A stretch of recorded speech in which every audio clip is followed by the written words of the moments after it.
Seventh grade by Gary Soto. On the first day of school, Victor stood in line half an hour before he came to a wobbly card table. He was handed a packet of papers and a computer card on which he listed his one elective, French.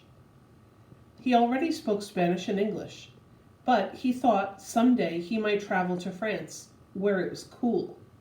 Not like Fresno, where summer days reached 110 degrees in the shade. There were rivers in France, and huge churches, and fair-skinned people everywhere, the way there were brown people all around Victor.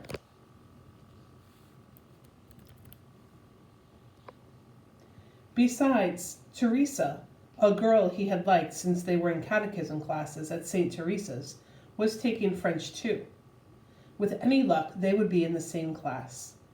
Teresa's going to be my girl this year, he promised himself as he left the gym full of students in their new fall clothes. She was cute, and good in math too, Victor thought as he walked down the hall to his homeroom. He ran into his friend Michael Torres by the water fountain that never turned off. They shook hands Rasa style and jerked their heads at one another in a saludo de vato. "How come you're making a face?" asked Victor. "I ain't making a face, Esse. This is my face," Michael said. His face had changed during the summer. They had read a GQ magazine that his older brother had borrowed from the book mobile and noticed that the male models all had the same look on their faces. They would stand one arm around a beautiful woman and scowl. They would sit at a pool, their rippled stomachs dark with shadow, and scowl. They would sit at dinner tables, cool drinks in their hands, and scowl. "I think it works," Michael said. He scowled and let his upper lip quiver. His teeth showed along with the ferocity of his soul. "Belinda Reyes walked by a while ago and looked at me," he said. Victor didn't say anything, though he thought his friend looked pretty strange. They talked about recent movies, baseball, their parents, and the horrors of picking grapes in order to buy their fall clothes. Picking grapes was like living in Siberia, except hot and more boring. "What classes are you taking?" Michael said, scowling. "French. How about you?" "Spanish. I ain't so good at it, even if I'm Mexican." "I'm not either, but I'm better at it than math, that's for sure." A tinny three-beat bell propelled the students to their homerooms. The two friends socked each other in the arm and went their ways. Victor thinking, "Man, that's weird." Michael thinks making faces makes him handsome. On the way to his homeroom, Victor tried to scowl. He felt foolish until out of the corner of his eye, he saw a girl looking at him. He thought, maybe it does work. He scowled with greater conviction. In homeroom, roll was taken, emergency cards were passed out, and they were given a bulletin to take home to their parents. The principal, Mr. Belton, spoke over the crackling loudspeaker, welcoming the students to a new year, new experiences, and new friendships. The students squirmed in their chairs and ignored him. They were anxious to go to first period. Victor sat calmly thinking of Teresa, who sat 2 rows away reading a paperback novel. This would be his lucky year. She was in his homeroom and would probably be in his English and math classes, and of course French. The bell rang for first period, and the students herded noisily through the door. Only Teresa lingered, talking with the homeroom teacher. "So you think I should talk to Mrs. Gaines?" she asked the teacher. "She would know about ballet." "She would be a good bet," the teacher said, then added, "or the gym teacher, Mrs. Garza." Victor lingered, keeping his head down and staring at his desk. He wanted to leave when she did so he could bump into her and say something clever. He watched her on the sly. As she turned to leave, he stood up and hurried to the door, where he managed to catch her eye. She smiled and said, "Hi, Victor." He smiled back and said, "Yeah, that's me." His brown face blushed. Why hadn't he said, "Hi, Teresa," or "How was your summer?" or something nice? As Teresa walked down the hall, Victor walked the other way, looking back. admiring how gracefully she walked, one foot in front of the other. So much for being in the same class, he thought, as he trudged to English. He practiced scowling. In English, they reviewed the parts of speech. Mr. Lucas, a portly man, waddled down the aisle asking, "What is a noun?" "A person, place, or thing," said the class in unison. "Yes, now somebody give me an example of a person. You, Victor Rodriguez." "Teresa," Victor said automatically. Some of the girls giggled. They knew he had a crush on Teresa. He felt himself blushing again. "Correct," Mr. Lucas said. "Now provide me with a place." Mr. Lucas called on a freckled kid who answered, "Teresa's house with a kitchen full of big brothers." After English, Victor had math, his weakest subject.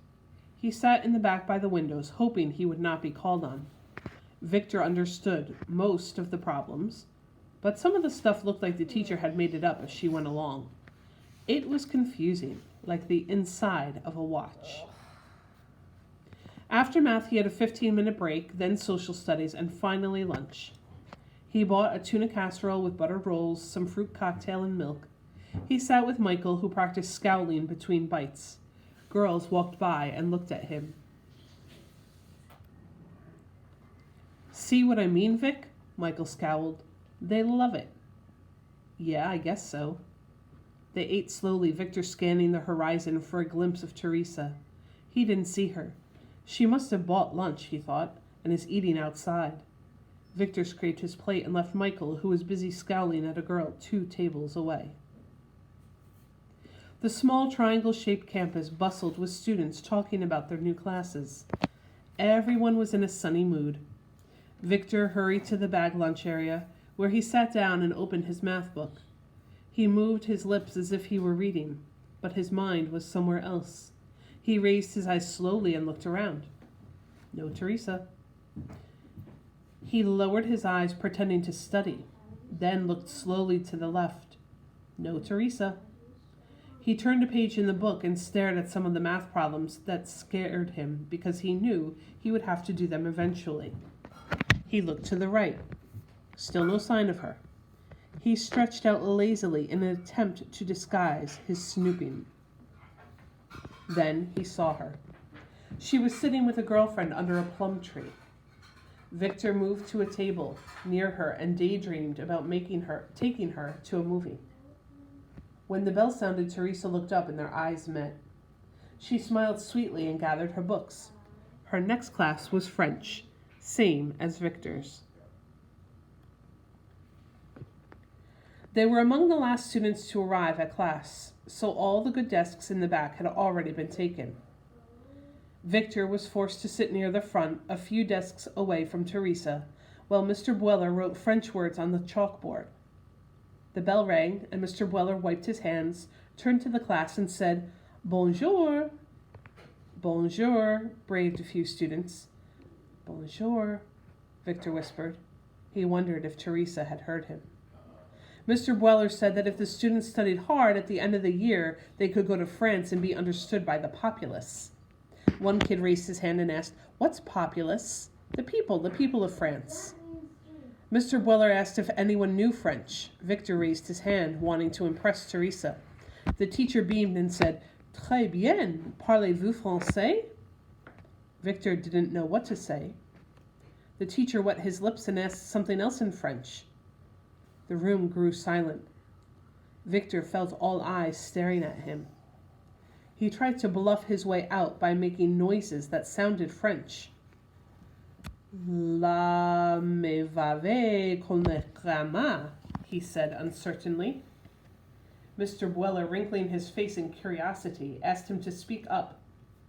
Great rosebuds of red bloomed on Victor's cheeks. A river of nervous sweat ran down his palms. He felt awful. Teresa sat a few desks away, no doubt thinking he was a fool. Without looking at Mr. Bueller, Victor mumbled, "Frenchy, oh, oui, gee, in September." Mr. Bueller asked Victor to repeat what he said. "Frenchy, oh, oui, gee, in September," Victor repeated. Mr. Bweller understood that the boy didn't know French and turned away.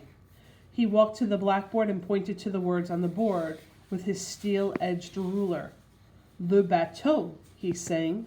Le bateau, the students repeated. Le bateau est sur l'eau, he sang. Le bateau est sur l'eau. Victor was too weak from failure to join the class. He stared at the board and wished he had taken Spanish, not French. Better yet, he wished he could start his life over. He had never been so embarrassed. He bit his thumb until he tore off a sliver of skin. The bell sounded for fifth period, and Victor shot out of the room, avoiding the stares of the other kids, but had to return for his math book. He looked sheepishly at the teacher, who was erasing the board. Then widened his eyes in terror at Teresa, who stood in front of him. "I didn't know you knew French," she said. "That was good." Mr. Bweller looked at Victor, and Victor looked back. "Oh, please don't say anything," Victor pleaded with his eyes. "I'll wash your car, mow your lawn, walk your dog, anything. I'll be your best student, and I'll clean your erasers after school." Mr. Bweller shuffled through the papers on his desk. He smiled and hummed as he sat down to work. He remembered his college years when he dated a girlfriend and borrowed cars. She thought he was rich because each time he picked her up, he had a different car. It was fun until he had spent all his money on her and had to write home to his parents because he was broke. Victor couldn't stand to look at Teresa. He was sweaty with shame. "Yeah, well, I picked up a few things from movies and books and stuff like that." They left the class together. Teresa asked him if he would help her with her French. "Sure, any time," Victor said. "I won't be bothering you, will I?" "Oh, no, I like being bothered." "Bonjour," Teresa said, leaving him outside her next class. She smiled and pushed wisps of hair from her face. "Yeah, right. Bonjour," Victor said. He turned and headed to his class. The rosebuds of shame on his face became bouquets of love. Teresa is a great girl, he thought, and Mr. Bweller is a good guy. He raced to Metal Shop. After Metal Shop, there was biology, and after biology, a long sprint to the public library, where he checked out 3 French textbooks. He was going to like 7th grade.